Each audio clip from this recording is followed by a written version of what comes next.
Some of my favorite lines are the drive-thru queue at Chick-fil-A, the 45th parallel, and the number line. The number line is a familiar place where we've all passed many evenings, and it's a place whereupon the view from one side peers down a mirror image. Stand on +1, and far into the distance you'll see the negative numbers stretching out. An exact duplicate of the positives on which you stand, with a couple unique properties. Multiplying by negatives doesn't just scale a number, but it also acts as a reflection, zipping us over to the opposite side of the line. And famously, we can take square roots of these numbers, but on the negatives, the function is totally busted. Since multiplying by a negative reflects us to the other side of 0, multiplying negatives together will always produce a positive. And so, no negative number has a square root. This turns out to be an inconvenience. Yes, us dreamers would quite like it if a simple polynomial equation like x squared plus 1 equals 0 had a solution. But there's no x we can square to get -1. At least there wasn't. In the 16th century, Italian mathematician Girolamo Cardano began to find the need for square roots of negative numbers when solving certain polynomial equations. Controversial at the time, but since then, mathematicians have eagerly welcomed the square root of -1 into their lives. And Leonhard Euler denoted this number I for imaginary unit. Then, just as with real numbers, we could create an entire line of multiples of this imaginary unit. 1i, 2i, 3i, -i, -2i, -3i, i's as far as the eye can see. So, if I were to claim there aren't negative imaginary numbers, what does that mean? It's less obvious than real numbers. Of course, one calculator is greater than 0 calculators, and so 1 is positive. But how does I calculators compare to 0 calculators? Well, this imaginary number line looks just like the real number line, so it feels natural to say that these imaginary numbers to the right of 0 are positive, and these ones over here are negative. I mean, this is literally negative I, and this is positive I. But then, what does that mean for I to be positive? Consider the number 1. Its defining property is that it's the multiplicative identity. Multiplying by it causes no change. The number -1, on the other hand, does not have that property. They are certainly different. They are distinguishable from each other. But what defines the imaginary unit I? Well, it's the fact that I squared equals -1. But negative I squared is also -1. That shouldn't be too surprising. After all, x squared equals 1, for example, has two solutions also, 1 and -1. But these two solutions are distinguishable.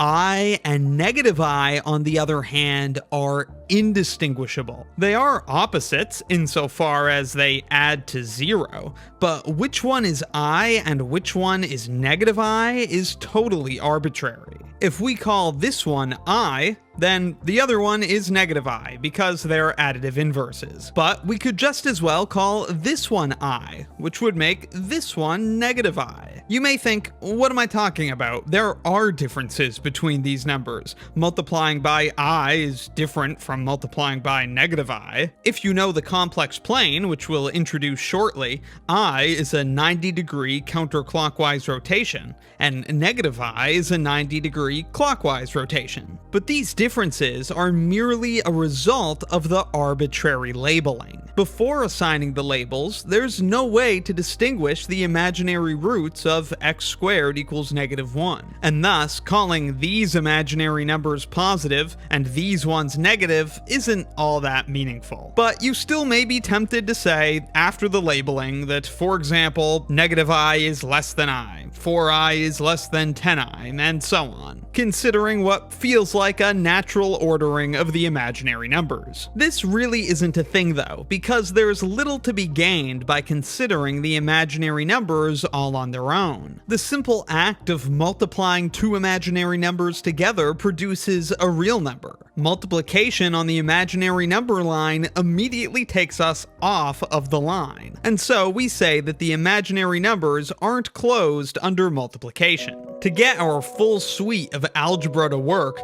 we need to consider the imaginary numbers together with the real numbers. These are numbers of the form a plus bi. We say they have real part A and imaginary part B, and they can be plotted not on a line, but on the complex plane. Unlike the awkward and unusable imaginary number line, the symphony of real and imaginary together on the complex plane creates something beautiful and useful. It's called a complete algebraically closed field. Here on the plane, it's far less obvious what we should consider positive and what negative. Should everything to the left of the origin be negative, but points up here have a positive imaginary part? Maybe everything below the origin should be negative, but points over here have a positive real part. So maybe only numbers down here should be negative, the ones that have negative real and imaginary parts. But surely, if there are to be negative and positive complex numbers,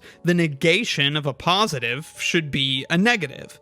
If all of these are positive, then for example, negative 2 plus 3i is positive, but so is its opposite, 2 minus 3i. That doesn't seem right. Ultimately, if we want a meaningful notion of positive and negative complex numbers, we need to consider an ordering of the complex numbers, just like we have a well-understood ordering of the real numbers. But how can this be done? How can we give meaning to a statement like a plus bi is less than c plus di? Well, an ordering of the complex numbers isn't as obvious as just going from left to right. If we consider the ordering of the real numbers a bit more deeply, we quickly arrive at a possible answer. If two real numbers are positive, the number that's further from 0 is greater. So maybe we can use this idea on the complex plane. We could say that a number further from the origin should be considered greater. On the real number line, this is especially convenient since a number measures its own distance from 0. In the plane, to measure a number's distance from the origin, we use the distance formula, which will give us the magnitude of the complex number in question. 3 plus 4i, for example, has a distance from 0, or magnitude, of square root of 3 squared plus 4 squared, so 5. Using magnitudes won't order everything though, since for any number, there are infinitely many other numbers with the same distance from the origin. So perhaps within each distance, we could order numbers by their rotation. Since this number has the same magnitude, but a greater angle with the x-axis, we regard it as the greater of the two numbers. And if you're familiar with the unit circle, you know we can locate a point theta degrees along on the circle at x equals cosine theta, y equals sine theta. And for a circle of radius r, we can just scale these coordinates by that factor. Applying this knowledge on the complex plane, where the y-axis is the imaginary line, we're able to identify a complex number using its magnitude, sometimes called its modulus, and its angle with the x-axis, called its argument. If this is the complex number z with modulus r and argument theta, we can write that z equals r times cosine theta plus I times sine theta. So now we're cooking. We've got this fun, spinny sort of ordering of the complex numbers based on their modulus and argument, and a way to write them based on the same two things. But by just comparing the modulus and then the argument, have we really ordered the complex numbers? Well, this ordering presents a number of big issues. Perhaps chief among them is that with this ordering, every number is less than itself. These two numbers have the same modulus, so we said this one, with the greater argument, is the greater number. But we can find a number with an even bigger argument by starting here and then doing an additional 360-degree rotation. We'll end up back on the same number, but with a much greater argument. Uh-oh.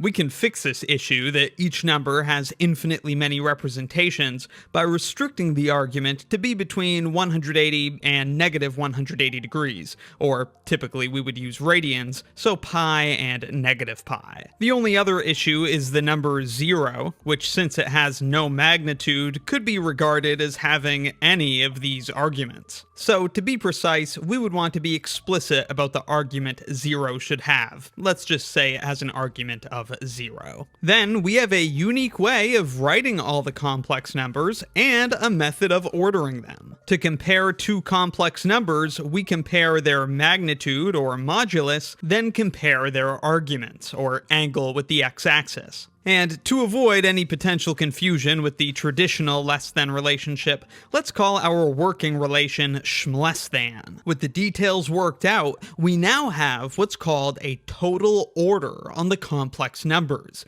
because sh than or equal to satisfies these four properties. The fourth property might seem a little strange if you've never thought about orders before, but it's the defining property that makes sh than or equal to a total ordering. It just asserts that every pair of complex numbers is comparable using sh than or equal to. This is in contrast to a relation like divides. For example, with this relation, 3 doesn't divide 8, it doesn't go into 8, but neither does 8 divide 3. These numbers are not comparable using the divides relation, so divides is not a total order on the integers. Anyhow, despite all of this, problems persist. This ordering of the complex numbers is hardly useful if we can't do any math with it. And when we start using basic operations like addition, we must consider what properties an ordering should have with respect to addition. For one, if a complex number z is sh than or equal to a complex number w, then certainly z plus another complex number u should be sh than or equal to w plus u. And unfortunately, our beloved sh than relation fails this test. Consider 2 plus I, which is sh than negative 3 minus 4i, since its modulus is smaller. Then what happens if we add 3 plus 4i to both sides? Then we get 5 plus 5i is sh than 0. And that contradicts our ordering. Since 0 has a modulus of 0, it's sh than every non-zero complex number. So we found a total order of the complex numbers, but clearly it doesn't play well with arithmetic. Then we must ask, is it possible we could come up with some other total ordering that does play well with arithmetic? Instead of ordering the complex numbers based on their modulus and argument, we could have used their real and imaginary parts. That would give us a similar but different total ordering. So maybe there's some ordering out there we haven't thought of that would actually be useful and work how we'd expect with arithmetic. Such an ordering would certainly have the property we mentioned before, called translation invariance, and whatever positive means, it should be that the product of two positives is also positive. That way we can multiply both sides of an inequality by a positive without reversing its direction. But this is where everything falls apart. Is the imaginary unit I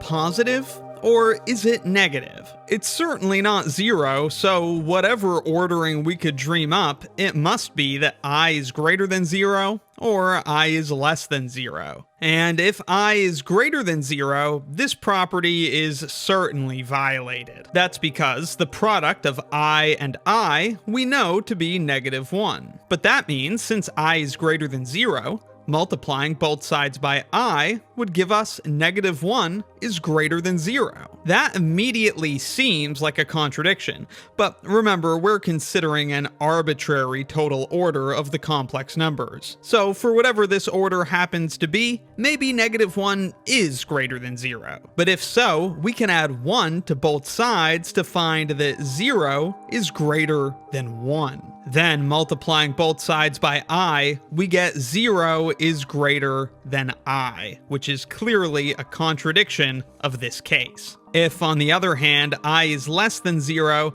the same proof can be followed, but with negative I in place of I. So if we just assume, for the sake of argument, we have a total ordering of the complex numbers where the arithmetic actually works, we see a catastrophic contradiction result. Hence, while the complex numbers have something very nice that the real numbers lack, namely, they're algebraically closed, the real numbers also have something the complex numbers lack, and that's being an ordered field. Not only can the real numbers be ordered, but that ordering respects their algebraic structure. It works nicely with addition and multiplication. But as we've seen, the complex numbers just aren't an ordered field. And this is why we rarely see order or inequalities being discussed with them, because none of their orderings work with arithmetic.